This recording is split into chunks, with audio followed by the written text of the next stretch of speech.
گویا کہ لوگوں کی گواہی جو ہے یہ بندے کے لیے جنتی یا جہنمی بننے کا سبب بن جاتی ہے۔ اس لیے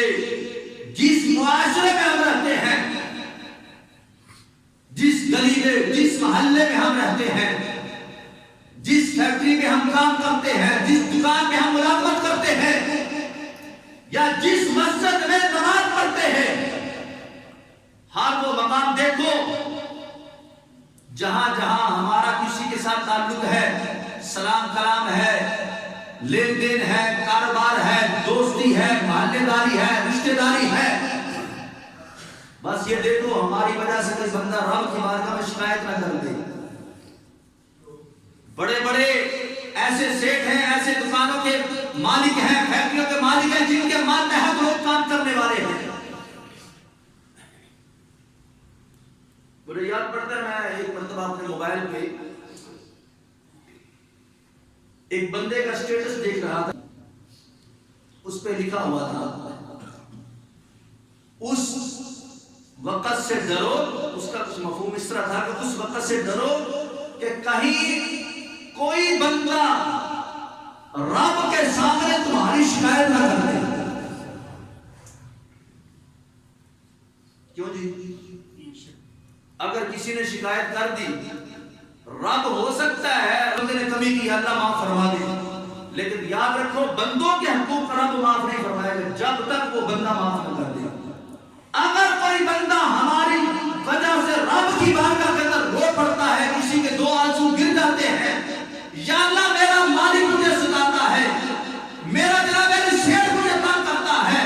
یا اللہ مجھے تنخواہ پوری نہیں دیتا وقت کے اوپر، یا اللہ کبھی آدھی تنخواہ دیتا ہے، کبھی دہاڑی پوری نہیں دیتا ہے، مجھے دکان پر تنگ کرتا ہے، یہ ملازمت سے وہ کام زیادہ مانگتا ہے لیکن پیسے کم دیتا ہے۔ اگر اس ملازم نے رب کی بارگاہ کے اندر تمہارے لیے کوئی دو آنسو بہا دیے، اللہ کی عزت کی قسم ہے ساری ساری رات کا سجدہ تجھے رب کی بارگاہ سے نہیں بچا سکتے، تمہاری ساری زندگی کی عبادت تجھے رب سے جنت نہیں دلوا سکتی اگر کسی غریب کے دو آنسو رب کی بارگاہ میں تمہاری وجہ سے گر گئے۔ آج کتنے سیٹ ہیں، کتنے دکانوں کے مالک ہیں، کتنے فیکٹریوں کے مالک ہیں، وہ ذرا ٹھنڈے ذہن کے ساتھ ذرا سوچیں میرے ماتحت کتنے بندے کام کر رہے ہیں، کتنے ورکر میرے نیچے کام کرتے ہیں، اور میں ان کے ساتھ کیسا بہیو کر رہا ہوں۔ کیا ان کو موقع کی مناسبت کے ساتھ کیا ان کو پے پوری کر رہا ہوں؟ کیا ان کی محنت کے مطابق ان کو اجرت پوری دے رہا ہوں یا ان کی اجرت میں سے کمی کر رہا ہوں کہ جتنے بچ سکتے ہیں بچا لو اس سے؟ اگر کسی غریب کا، کسی مزدور کا اگر ہم نے حق مار لیا اور اس نے رب کی بارگاہ میں شکایت کر دی، یا اللہ یہ تیرا کیسا بندہ ہے جو میرا حق ادا نہیں کر رہا،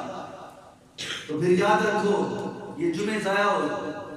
یہ فجر کے ٹائم سردی میں اٹھ کے مسجد میں آنا سب ضائع ہو گیا۔ میں صحیح کہہ رہا ہوں،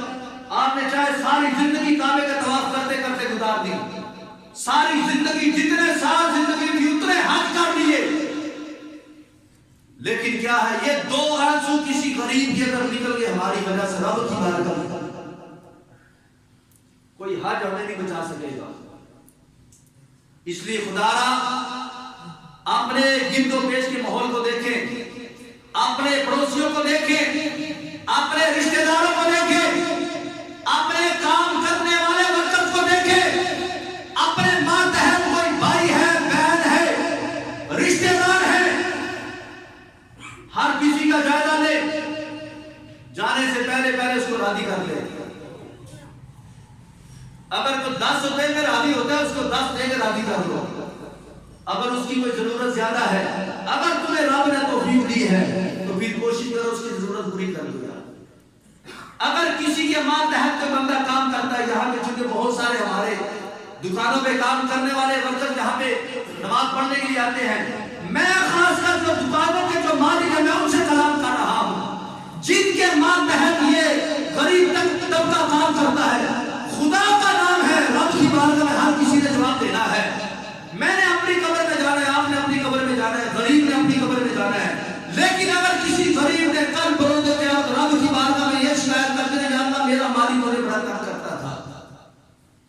پھر یاد رکھو یہ نمازیں نہیں بچائیں گی.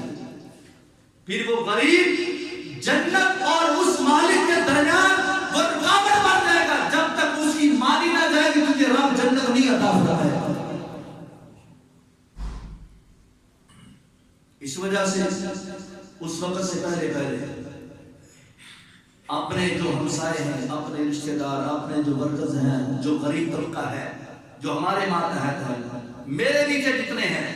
میرے بہن ہیں، میرے بھائی ہیں، میری اولاد ہے، میری بیوی ہے، میرے گھر کے افراد ہیں، میرے دائیں بائیں آگے پیچھے رہنے والے میرے رشتہ دار، میرے دوست احباب، جہاں میں کام کرتا ہوں، یعنی کہ جہاں جہاں تک بندے کی رسائی ہے وہاں تک بندہ غور کرے.